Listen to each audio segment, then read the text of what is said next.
Sabia que a física pode salvar a sua vida? Já olhou alguma vez para uma piscina e pensou, dá pé para mim, mas quando você foi entrar ela era funda demais? Isso acontece por causa de um efeito óptico que acontece em dióptros planos. Para entender sobre isso, continua vendo esse vídeo. Seja muito bem-vindo a mais uma aula do nosso super intensivo. Eu sou o professor Thiago Tovo, professor de Física, aqui do cursinho popular da Licenciatura em Ciências Exatas, o CPCEX. Hoje vamos dar continuidade aos nossos estudos de Física, falando sobre ótica, mais especificamente sobre o dióptro plano. Mas antes de mais nada, vamos tentar entender, vamos tentar facilitar para você que não é de exatas.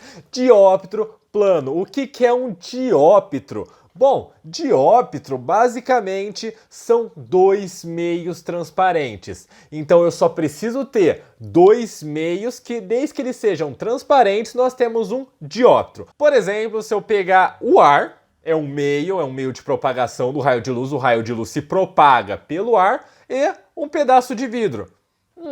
Então, o vidro transparente, ar transparente, os dois são meio de propagação do raio de luz, então eu tenho dois meios transparentes, então eu tenho um dióptro. Pronto, dióptro é a junção de dois meios transparentes. Qualquer meio, pode ser ar, água, vidro, vidro, ar.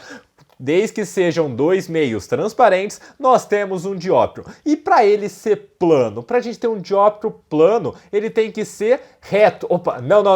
Torto não, torta não.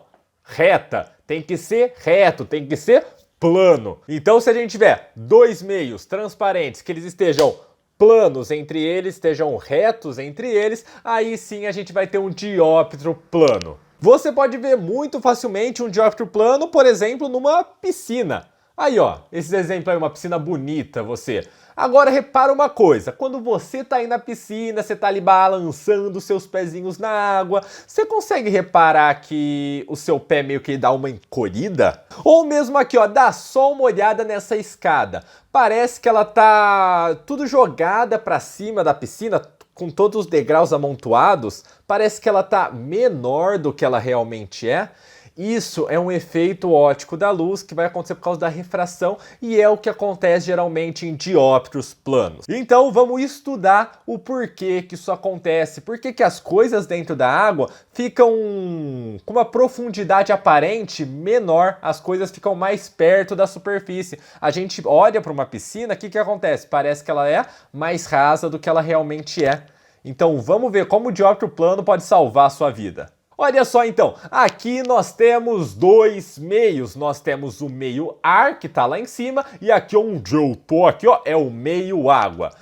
Mas espera aí, eu tenho dois meios de propagação do raio de luz, esses dois meios são transparentes. Se eu tenho dois meios de propagação do raio de luz e os dois meios são transparentes e a superfície que os divide é plana, é uma reta, eu tenho um dióptro plano, então esse ar em cima e essa água aqui embaixo dá um dióptro plano. Aí vamos supor o seguinte então, aqui embaixo, aqui na água tem uma criatura marinha como o Bob Esponja das cavernas. Ele tá aqui e eu, como sou um bom observador, eu tô lá fora, eu tô no ar e eu quero observar o Bob Esponja.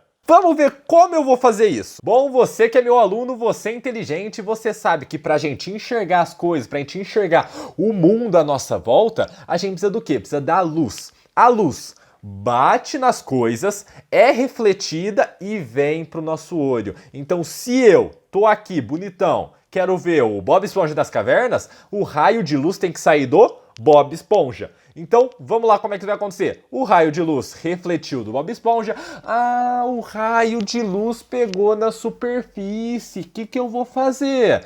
Nem pensa, vai lá e desenha a reta normal. Agora vamos pensar. O meu raio de luz ele está partindo do meio mais refringente para o meio menos refringente, da água para o ar, para o meio com índice de refração maior, para o meio com índice de refração menor. Mais para o menos, afastemos. O meu raio de luz vai se afastar da normal, vai ficar mais distante da normal. Aqui, ó, se afastou e chegou no meu olho onde eu consegui enxergar. Mas, olha só, a gente acha, nosso cérebro interpreta que o raio de luz, ele sempre vai andar em linha reta. Então a gente não acha que o Bob Esponja tá aqui de boa. A gente acha que o raio de luz que chegou ao nosso olho tem que continuar em linha reta mesmo depois que passou pelo dióptro, mesmo depois que entrou na água.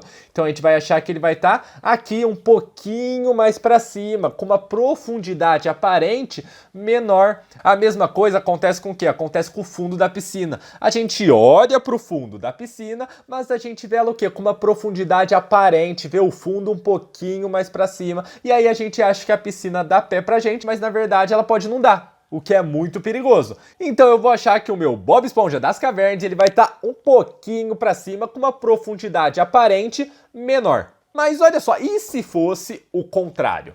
Como, por exemplo, eu quero enxergar uma criatura que está voando em cima da água, está passando por cima da piscina, uma borboletinha, uma butterfly. Eu quero enxergar ela e agora eu estou dentro da piscina, olha eu ali, ó, bonitão, enxergando ali, ó, é assim que alguém fala embaixo d'água. Eu tô ali e eu quero observar a butterfly.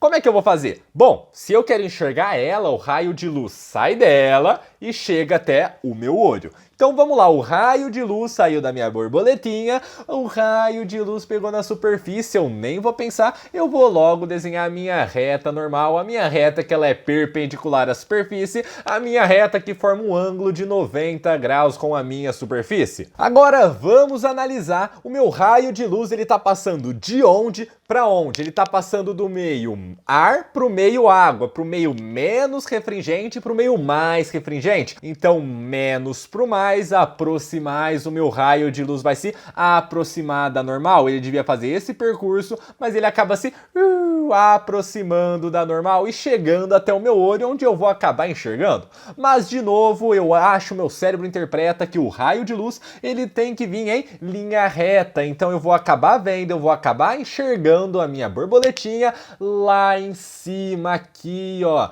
com uma altura aparente maior.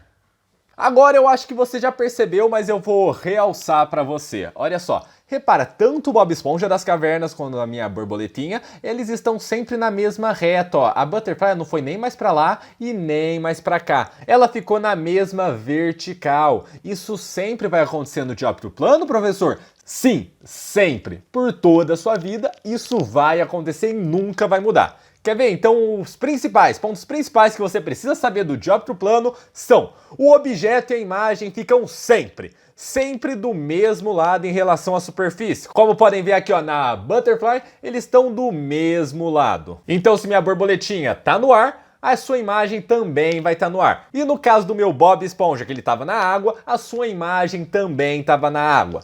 Outro ponto fundamental, eles têm naturezas opostas.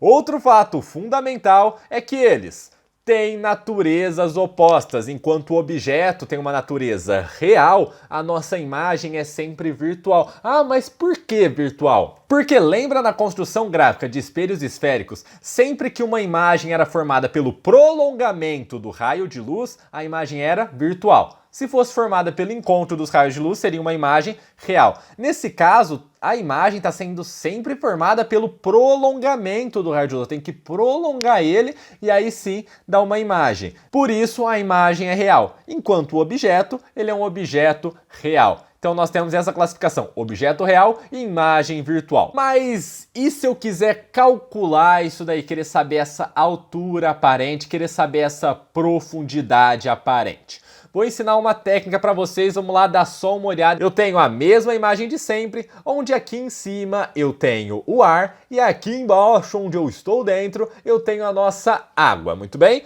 E aqui um objeto que eu coloquei ali no fundo e vamos ver o que vai acontecer. Eu quero enxergar esse objeto, eu estou aqui fora e quero enxergar esse objeto dentro da água. Então, olha só, os raios de luz têm que sair do objeto, já que eu quero enxergar ele. Então, o raio de luz saiu dele, o raio de luz pegou na superfície, traça normal, a reta perpendicular à superfície, a reta que forma um ângulo de 90 graus com a minha superfície. Tá passando da água para o ar, mais para o menos, afastemos, meu raio de luz vai se afastar. Mas repara só, olha esses ângulos. Vai ter um ângulo I de incidência e vai ter um ângulo R de refratado, porque o meu raio ele tá refratando. Mas se eu tô aqui observando esse meu pontinho preto, eu não vou ver ele aqui, eu vou prolongar esse raio de luz e eu vou enxergar ele justamente ali, ó, naquele ponto em cima, com uma certa altura aparente. Sempre lembrando que eles vão estar, ó, na mesma vertical. Agora vamos dar nome pros boi. Esse aqui é o nosso objeto, não é? Geralmente, a altura da superfície até o objeto, a gente vai chamar de uma altura P, uma profundidade P, uma distância P, ok? Bom, se a distância do objeto até a superfície é P, adivinha só, a distância da imagem até a superfície é o P'Linha. Bem parecido com espelhos esféricos. A distância do espelho até o objeto, P. Distância do espelho até a imagem, P'Linha, que é a mesma coisa, só que em vez de espelho, eu tenho uma superfície. Então, distância da superfície ao objeto, P. Distância da superfície até a imagem, P'Linha. Agora, olha só, isso daqui é um pouquinho mais difícil, isso daqui é matemática. Olha só, retas, olha a minha normal. E agora, olha esse outro retinha que eu fiz aqui, ó. Retas paralelas cortadas por uma transversal, que é o meu raio de luz. Isso quer dizer que se aqui é um ângulo I de incidência, aqui, ó, tem que ser o mesmo ângulo I. A mesma coisa vai acontecer aqui, ó, de novo, esta reta aqui em preto e a minha reta normal. Retas paralelas cortadas por uma transversal aqui em pontilhado. Então, se aqui vale Rzinho, aqui também vale Rzinho. E eu vou chamar essa distância aqui de D, para depois poder fazer umas contas para vocês. Olha só, aqui nós temos dois triângulos. Temos um triângulo grandão aqui, ó, e temos um triângulo pequenininho, certo? Se eu usar a lei de Snell, pá, chegamos nessa equação, onde N1 sobre P é igual a N2 sobre P'Linha. Você vai encontrar isso aí na maioria dos livros didáticos, onde P é a distância do objeto até a superfície, P'Linha é a distância da imagem até o até a superfície. Isso daí é o que vocês vão encontrar na maioria dos livros didáticos, ok, eles vão jogar isso aí pra você. Eu vou fazer de uma outra forma para ficar mais fácil de você decorar quando você quiser fazer a sua prova do seu vestibular, você já vai ter isso aí na cabeça, em mente. Então falou de dióptro plano, falou de dois meios transparentes, a gente vai usar sempre o P'Linha. P'Linha seria o quê? Seria a profundidade aparente, certo? Então o exercício não vai falar P'Linha, vai falar a profundidade aparente de um peixe, de um submarino, certo? P'Linha, profundidade aparente. Ele vai ser igual a... O que é NOBS?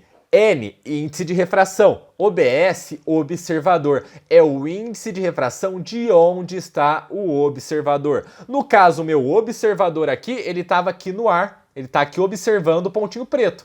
Então é o N de quem? Do ar, porque o observador está no ar, N do ar. Já o N do objeto é o que o observador está vendo. Aonde está esse objeto que o observador está vendo? Então, OBJ, índice de refração do objeto. Nesse caso, o objeto está na água. Então, é o índice de refração da água. Tem que ser vezes P. P é a profundidade real. É onde está o meu objeto. Um peixe está a uma profundidade de 10 metros.